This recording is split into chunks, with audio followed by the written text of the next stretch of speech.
Welcome to a new episode of TTG Conversations 5 Questions video series. I'm Karen Yu, Group Editor of TTG Asia Media. In this episode, we will look at how air capacity is recovering and the impact this will have on travel and tourism in 2025, that's next year.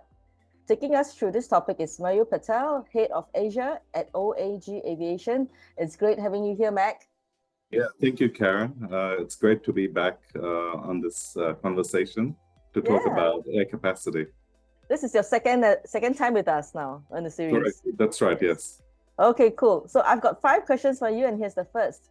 In March this year, OAG published an analysis that stated air capacity had finally edged past 2019 pre-pandemic levels with 1.5 billion seats.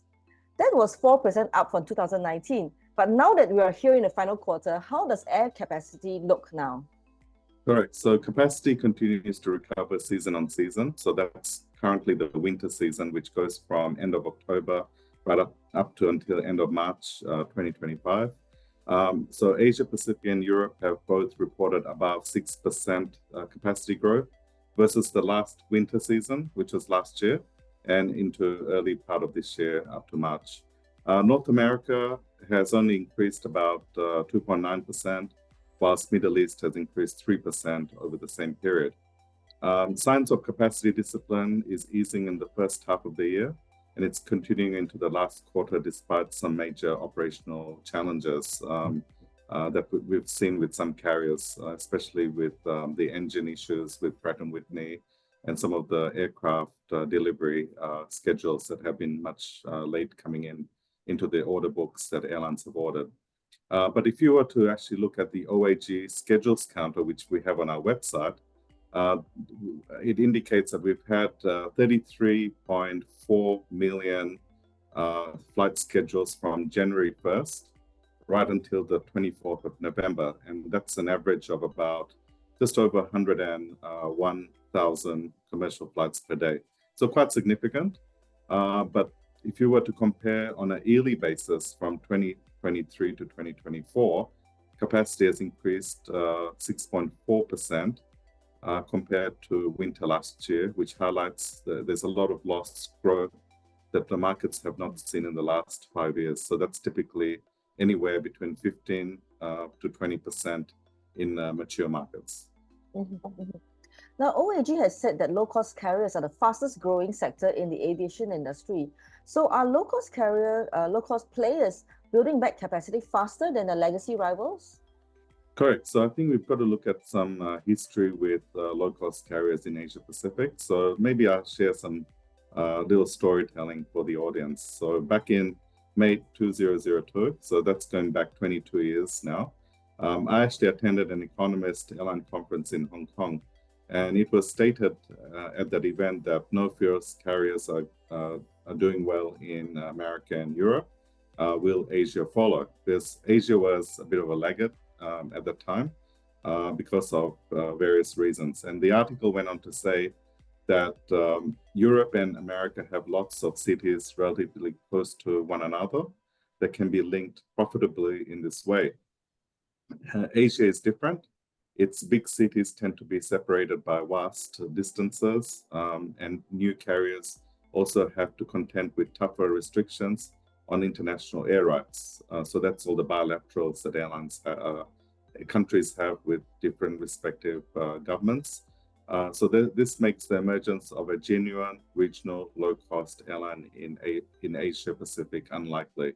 But if you were to fast forward 22 years and you look at where we are today in 2024, low-cost carriers contribute to about 31% of seat capacity in Asia Pacific region, 33% in USA, and 42% in Europe. So there's a significant shift in terms of how LCCs have come up in Asia Pacific.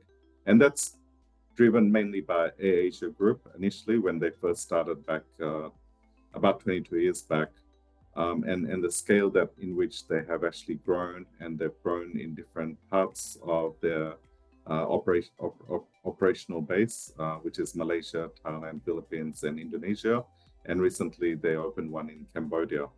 So all of this has led to a lot of the legacy carriers, such as the full service carriers, adopting a dual brand strategy. So we've seen an increased low-cost brand subsidiary capitalizing on this growth and demand for leisure travel, and also simultaneously maximizing the potential of luxury market for its full-service brand. So you've got on one quadrant, you've got low-cost carriers, and on the other side, you've got full-service airline. And typical example of this is Cathay Pacific with HK Express, Qantas with Jetstar, and they were the earlier pioneers of having a airline within an airline, legacy with the low cost blended in.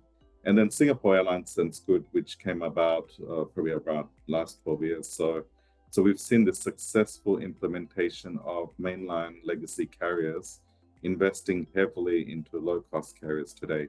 And if you were to look at the total passenger carriage at Singapore Airlines and Scoot, Scoot is about 33% of the passenger traffic volume on the Singapore Airlines group. And Cathay Pacific HK Express, which is more recent, just prior to COVID, HK Express is about 25% of the total volume that you see within the Cathay group at large. So again, the importance of LCC is quite dominant in this part of the world now. Yeah. I guess for myself as an average consumer, I'm just glad that the low-cost carriers are around, because it really allows a lot more people to fly and makes travel a lot more accessible for more people. Correct, yes. Yeah. Most of the low-cost carriers in Asia-Pac fly within the region. If they are rebuilding stronger than full-service airlines, are they then catalyzing regional traffic recovery and therefore intra-regional travel growth? So with evolving traveler segmentation, the growth of low-cost carrier capacity is expected to continue in the years ahead. Amongst the world's top 10 busiest international airline routes, 8 of them are based in Asia Pacific. So that shows you the resilience that travel has in this part of the world. And the growth is partially, or it's a combination driven by mainland and low-cost carriers. So I'll give you some examples, Karen. On routes between Seoul, Incheon, and Japanese cities such as Tokyo, Narita, Osaka, Kansai, and Fukuoka, low-cost carriers dominate with a combined seat capacity of 68% compared to 32% for mainland carriers. So you've seen a significant shift for, say, a market like Korea going into Japan that's heavily dominated by low-cost carriers. Conversely, if you look at the city pairs from Hong Kong, which have 2 city pairs, and that's showing about 80% of LCCs, 80% would be on mainline, that's dominated primarily by Cathay Pacific, Thai Airways, even Emirates is on the Hong Kong-Bangkok route, and 20% is actually by low-cost carriers. And 87% of the Hong Kong Taipei route is actually operated by mainline, and that's very much dominated by the main carriers like Cathay, Hong Kong Airlines, EVA Air, China Airlines, and recently Starlux. But if you were to compare Singapore, which has 3 city pairs in the top 10, it has a mixed capacity distribution. For example, between Singapore to Kuala Lumpur, the split is between 49 to 51% on low cost versus full service carrier, while routes like Bangkok and Jakarta has an average of 36% and 64 capacity share split in favor of mainline carriers. So again, very different scenarios between the 3 different hubs of Singapore, Hong Kong, and Korea, and how they've actually grown low-cost carriers very differently, and the scale in which they operate respective to the city pairs that they've actually launched some of these LCCs. Okay. Airfares, we've got to talk about this. So airfares have stayed high since the resumption of travel, forcing leisure and business event buyers to cut back on accommodation and experiences to leave more money for flights. Now that supply is returning to the market, how will airfares trend in 2025? Yeah, so in 2025, airfares are expected to moderate as additional capacity returns to the market. Airlines are progressively restoring their fleet and increasing frequency, which should help ease supply constraints. Additionally, the delivery of new aircraft, particularly narrow-body jets for short-haul markets, will expand overall capacity and create downward pressure on fares. However, there's several factors that will influence the pace and extent of this trend. So one factor is the demand dynamics.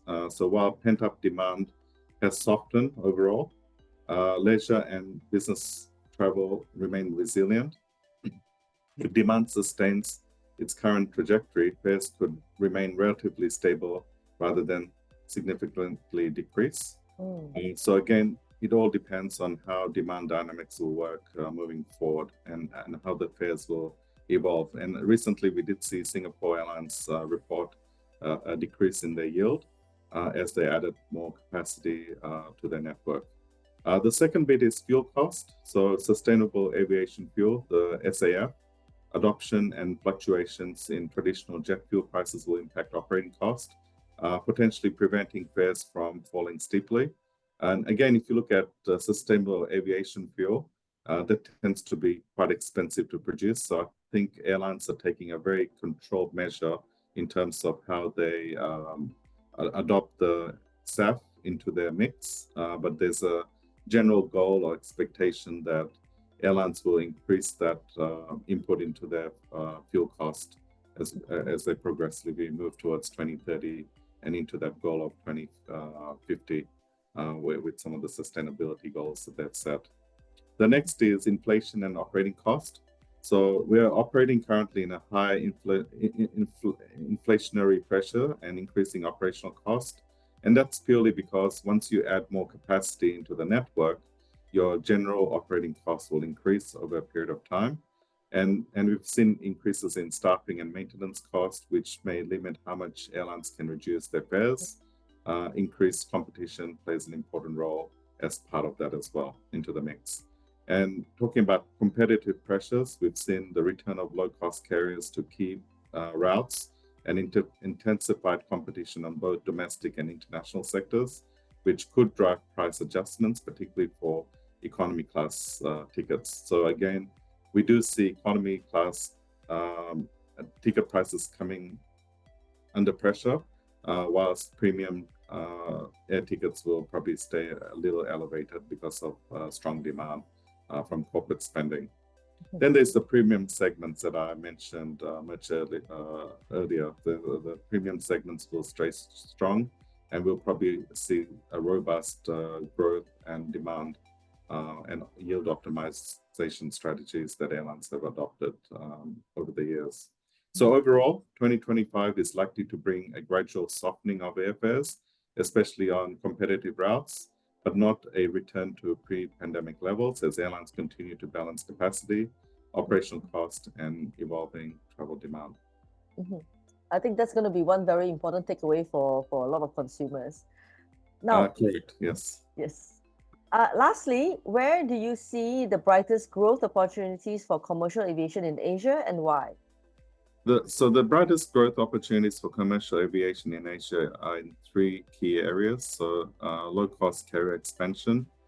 So the LCC segment is expected to continue to grow rapidly across Asia. And that's fueled by rising middle-class population, increasing urbanization, and growing affordability of air travel. And I think post-COVID, we've seen a lot of those factors kick in. And we've got large markets like China and India, which has emerging middle-class population that's growing. And that's also extending to places like Indonesia, Vietnam, and Philippines, where demand is quite robust. And there's a lot of unserved secondary cities where low-cost carriers provide that connectivity. So that's something that we did not have previously. But because of low-cost carriers and the way they actually operate with their costs model, they've been able to expand into secondary cities. And we've seen that with AirAsia, Vietjet, and Indigo scaling some of their operations and opening new city pairs and new routes.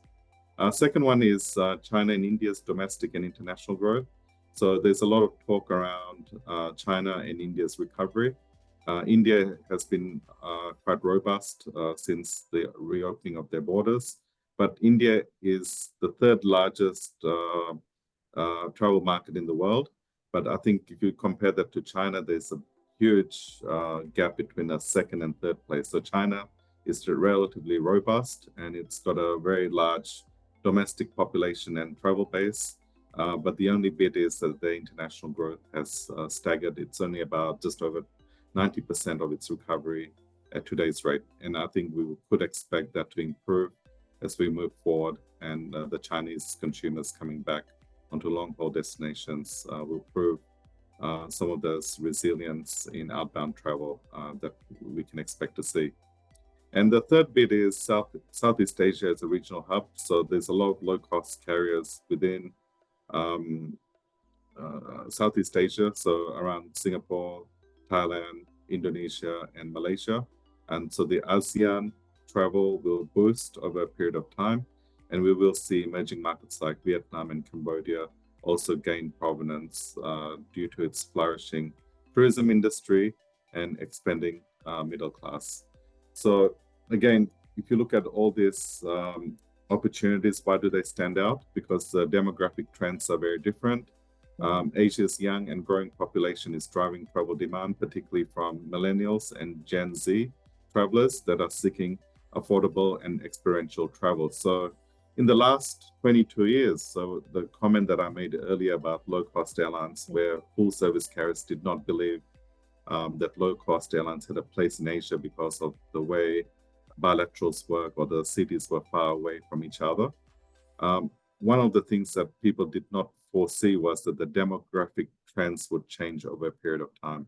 And technology has played a significant role in the demographic trend, because younger people tend to be very much influenced by the social media, what the trends are, and they get inspired by what others are doing. So there's that FOMO effect, fear of missing out. And there's multiple segments within that where the young people tend to follow. And there's, for Chinese travelers, there's Xiaohongshu. So that's a little red book. That's a social media or equivalent of Instagram, which is a lifestyle app, as well as where people share their travel stories and where people tend to get inspired by destinations that they need to actually travel to. So along with demographic trends, there's the infrastructure investments that the governments are making, the rising middle class, and the digital adoption, whether it's the e-commerce platform to mobile booking devices to a digital payment system. So a lot of these new technologies and the new adoption of growth levels have actually inspired younger people as well as different generation groups to look at travel in a very different way. Wonderful insights, Mac. Thank you so much for your time. That's all the questions I have for you this episode. Okay, thank you, Karen. Thanks for inviting OAG to this conversation. All right, past and future episodes of TTG Conversations 5 questions can be found on the TTG YouTube channel. Take care, stay safe, and I'll see you on the next episode. Goodbye.